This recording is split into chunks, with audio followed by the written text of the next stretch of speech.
A coffee helps our stories grow. Check the link in the description. Divini Redemptoris, encyclical of Pope Pius XI on atheistic communism to the patriarchs, primates, archbishops, bishops, and other ordinaries, in peace and communion with the Apostolic See. Venerable brethren, health and apostolic benediction. The promise of a Redeemer brightens the first page of the history of mankind, and the confident hope aroused by this promise softened the keen regret for a paradise which had been lost. It was this hope that accompanied the human race on its weary journey, until in the fullness of time the expected Savior came to begin a new universal civilization, the Christian civilization, far superior even to that which up to this time had been laboriously achieved by certain more privileged nations. Nevertheless, the struggle between good and evil remained in the world as a sad legacy of the original fall. Nor has the ancient tempter ever ceased to deceive mankind with false promises. It is on this account that one convulsion, following upon another, has marked the passage of the centuries, down to the revolution of our own days.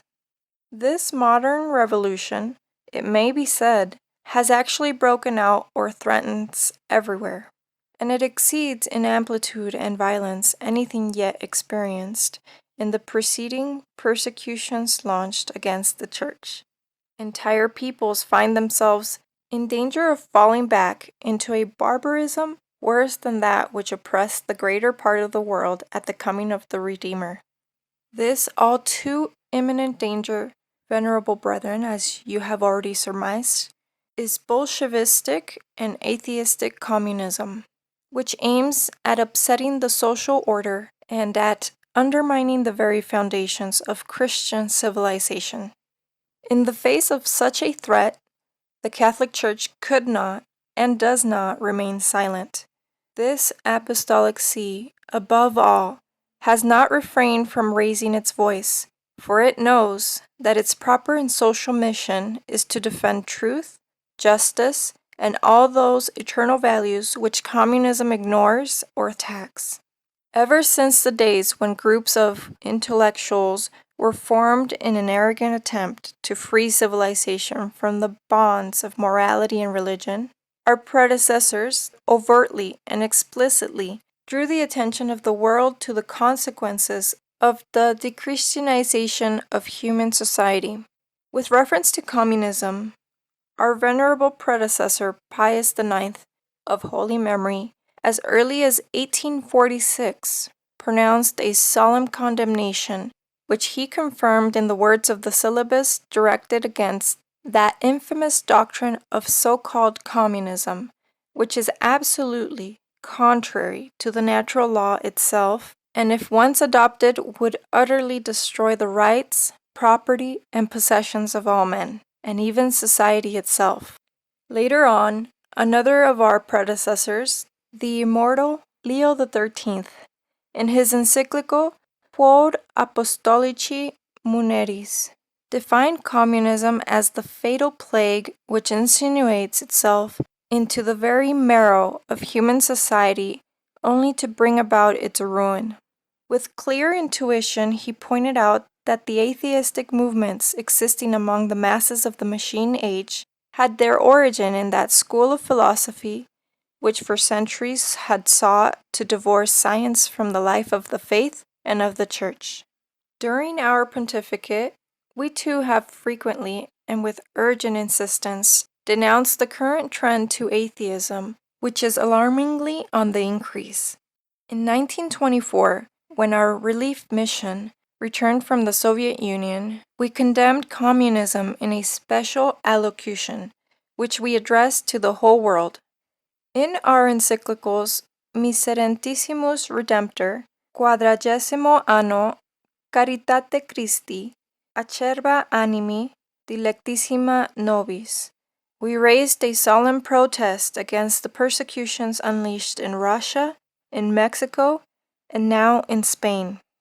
Our two allocutions of last year The first on the occasion of the opening of the International Catholic Press Exposition, and the second during our audience to the Spanish refugees, along with our message of last Christmas, have evoked a worldwide echo which is not yet spent.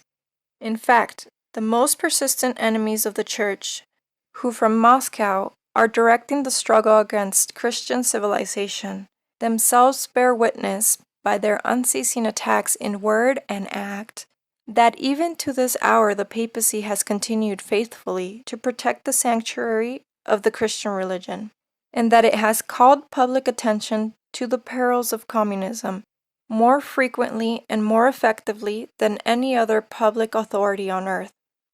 To our great satisfaction, venerable brethren, you have, by means of individual and even joint pastoral letters, accurately transmitted and explained to the faithful these admonitions.